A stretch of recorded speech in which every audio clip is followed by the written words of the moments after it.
यदि आप अपनी लाइफ में किसी प्रकार की समस्या का सामना कर रहे हैं, जैसे शादी में देरी होना, वैवाहिक संबंध खराब होना, पति पत्नी में आपसी मनमुटाव होना, अपने काम का पूरा फल न मिलना, लव मैरिज होगा या नहीं और लव मैरिज सफल होगी या नहीं, संतान का ना होना और संपत्ति खरीदना और बेचना आदि, तो आज ही अपनी जन्म कुंडली का विश्लेषण कराएं और पाएं इन समस्याओं से हमेशा के लिए मुक्ति।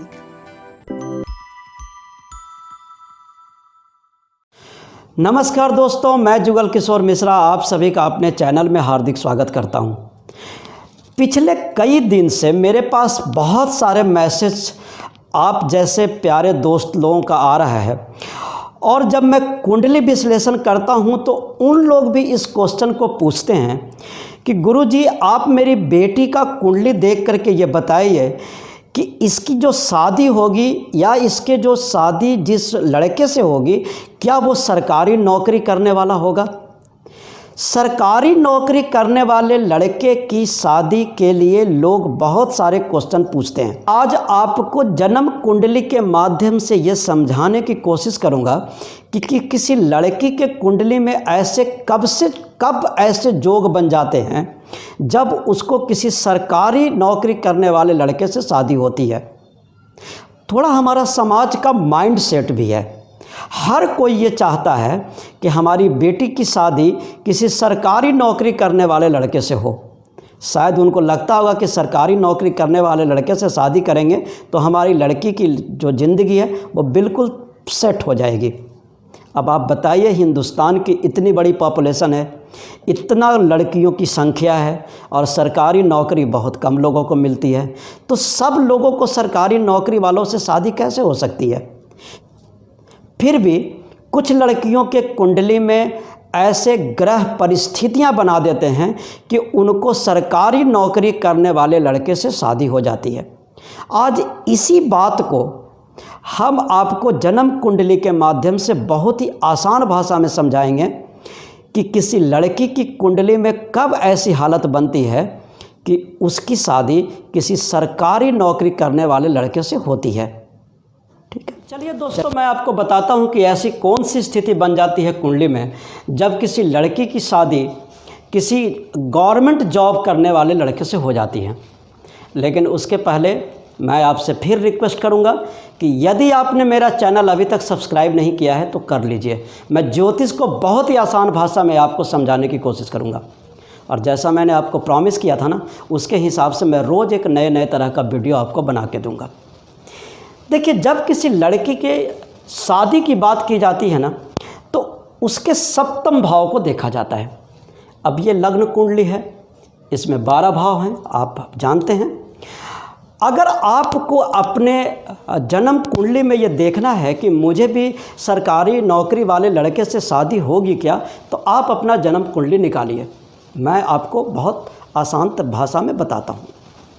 और एक चीज़ आप और प्रॉमिस करता हूँ आपसे मैं कि जो कुछ भी मैं यहाँ पे आपको बताऊँगा वो पूरी तरह से रिसर्च करने के बाद ही बताता हूँ। तो आप मेरी बात पे 100% भरोसा कर सकते हैं और जो कुछ भी इसमें बताया जाएगा वो पूरी तरह से विश्वसनीय है।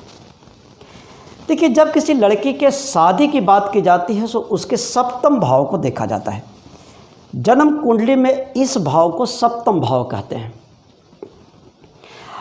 अब किसी लड़की के सप्तम भाव के मालिक अगर शनि महाराज हों, अब तो ये कैसे पता लगाएंगे कि इस सप्तम भाव के मालिक शनि महाराज हैं कि नहीं। तो आप यहाँ पे सिंपल देखिए कि 10 या 11 लिखा हुआ है क्या। अगर 10 या 11 लिखा हुआ है तो इसके मालिक शनि होंगे। तो ऐसे लोग, ऐसी लड़कियों के शादी किसी सरकारी नौकरी वाले लड़के से होने के चांसेस बहुत ज़्यादा होते हैं। इसके अलावा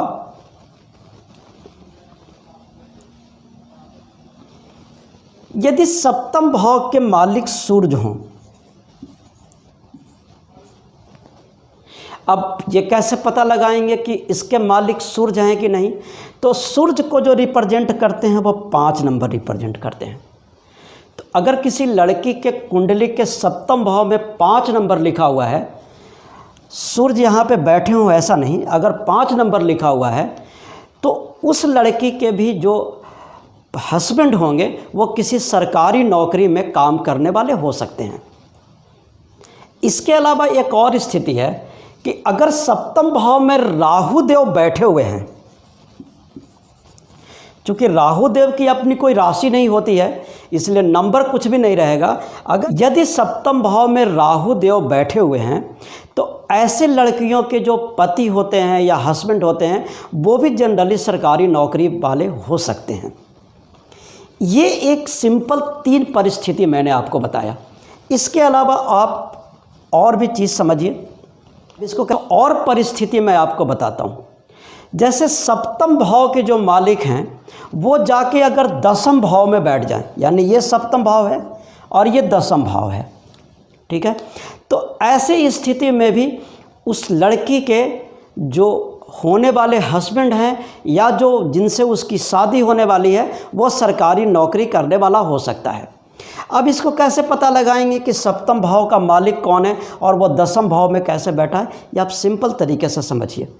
यदि यहाँ पे 1 या 8 लिखा हुआ है तो 1 और 8 को जो रिप्रेजेंट करते हैं वो मंगल देव करते हैं, यानी दसम भाव में जाके मंगल देव बैठ जाएंगे। तो ऐसे लड़कियों की शादी सरकारी नौकरी करने वाले लड़कों से हो सकती है।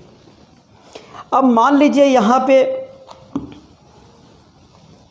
2 और 7 लिखा हुआ है, तो 2 और 7 को जो रिप्रेजेंट करते हैं वो शुक्रदेव करते हैं। तो शुक्रदेव जा कर के दसम भाव में बैठे हों तो ऐसे लोग, ऐसी लड़कियों के भी शादी जो है वो सरकारी नौकरी करने वाले लड़कों से हो जाती है। अब यहाँ पे मान लीजिए 9 या 12 लिखा हुआ है, तो 9 और 12 को जो रिप्रेजेंट करते हैं वो बृहस्पति देव करते हैं। तो बृहस्पति देव यहाँ बैठे हुए हों तो ऐसी लड़कियों का भी जो हस्बैंड होगा वो सरकारी नौकरी में हो सकता है। या यहाँ पे 10 या 11 लिखा हुआ है, तो 10 और 11 को रिप्रेजेंट शनिदेव करते हैं। तो दसम भाव में अगर शनिदेव बैठ गए तो ऐसे लोग, ऐसी लड़कियों के भी जो हस्बैंड होंगे वो सरकारी नौकरी वाले हो सकते हैं। एक और परिस्थिति है, अगर यहाँ पे 5 लिखा हुआ है और दसम भाव में सूर्य बैठे हुए हों, तब भी ऐसी लड़कियों की शादी किसी सरकारी नौकरी करने वाले लड़के से हो सकती है। आपके जन्म कुंडली में बन रही है तो आपको किसी सरकारी नौकरी करने वाले लड़के से शादी होने के चांसेस बहुत ज़्यादा हैं। अगर आपको ये इन्फॉर्मेशन अच्छा लगा होगा तो प्लीज़ आप मेरे वीडियो को शेयर करिए, अपने दोस्तों तक भेजिए। और एक रिक्वेस्ट मैं आपसे और भी करूँगा कि जब भी आप मेरा वीडियो देखते हैं तो आप उसमें कमेंट ज़रूर करें, अपने क्वेश्चन ज़रूर लिखें और मैं कोशिश करूँगा कि उसमें से 1 या 2 क्वेश्चन का जवाब अगले एपिसोड में मैं दे सकूँ। धन्यवाद।